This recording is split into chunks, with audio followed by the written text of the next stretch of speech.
दोस्तों, मैं आपका दोस्त Anil Malik, divisional child welfare officer Rohtak.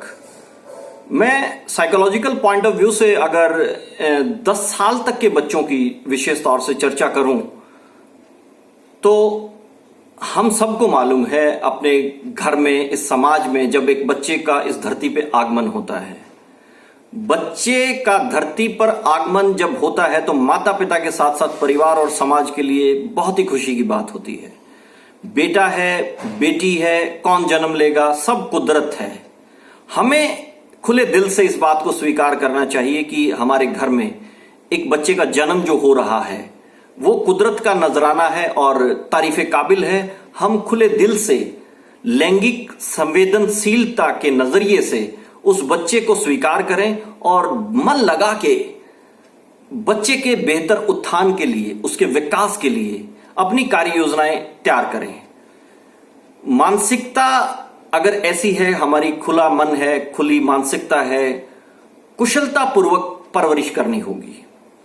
अगर हम उस कौशल को अपना लेंगे, परवरिश के तौर तरीकों को जान लेंगे, तो शैशव काल से बाल्यावस्था के दौर में बच्चों को शारीरिक, मानसिक और समय अनुसार उनकी सामाजिक व भावनात्मक विकास और परिवर्तन का जो दौर होता है, छोटे छोटे बच्चे हैं, वो भी चीजों को बहुत गहनता से समझते हैं, जानते हैं।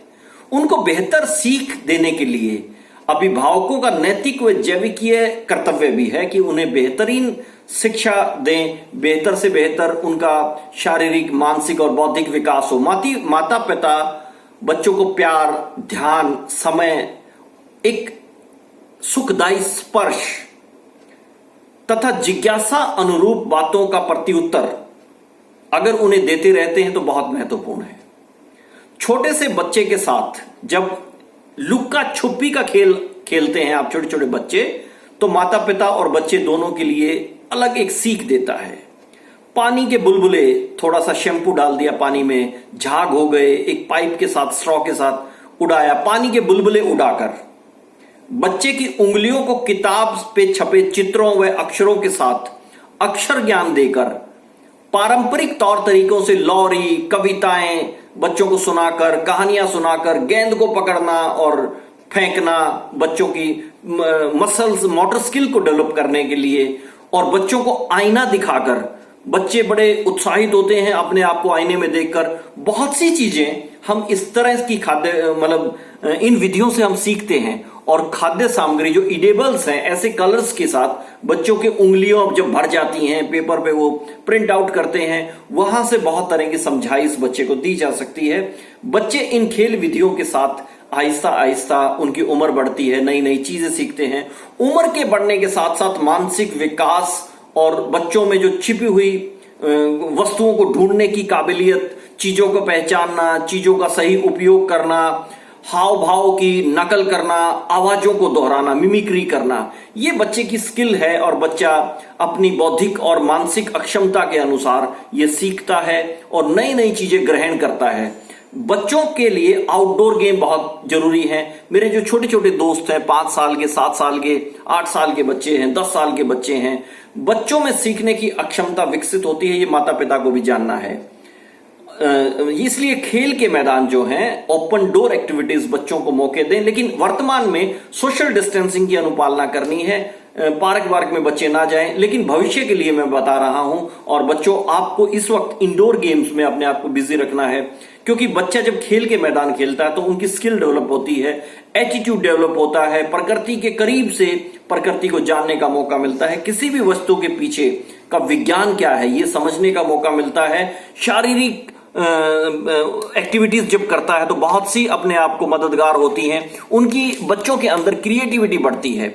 उस क्रिएटिविटी को कायम रखने के लिए, बच्चों को नई तरीके से सीखने के लिए मैदानी खेल बहुत लाभदायक साबित होते हैं और हमें बच्चों को ये खेलने के अवसर देने चाहिए और बच्चों, आपको मैदान के खेलों में ज्यादा से ज्यादा प्रतिभागिता करनी चाहिए। लेकिन जैसा मैंने कहा कि वर्तमान में सोशल डिस्टेंसिंग की अनुपालना करनी है। सामाजिक कौशल भी बेहतर होता है खेलीय मैदानों से। ऊर्जा की सही दिशा में हम उसको, एनर्जी को डाइवर्ट करते हैं, सकारात्मक नजरिया विकसित होता है।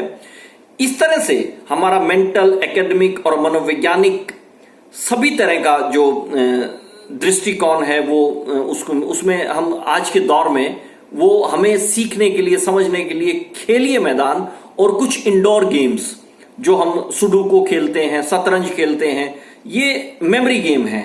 इनको हम अगर इस दौर में कोरोना की अवधि में अगर खेलेंगे और अपने आप को व्यस्त रखेंगे तो हमारी ऊर्जा को एक सही दिशा मिलेगी, हमारी सोच को एक सकारात्मक दृष्टिकोण मिलेगा।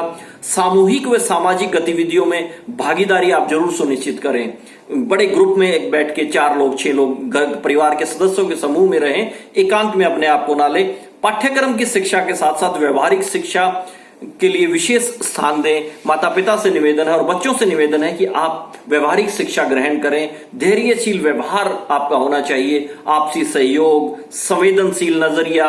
सोशल मीडिया से जितना हो सकता है अपने आप को बचा के रखें।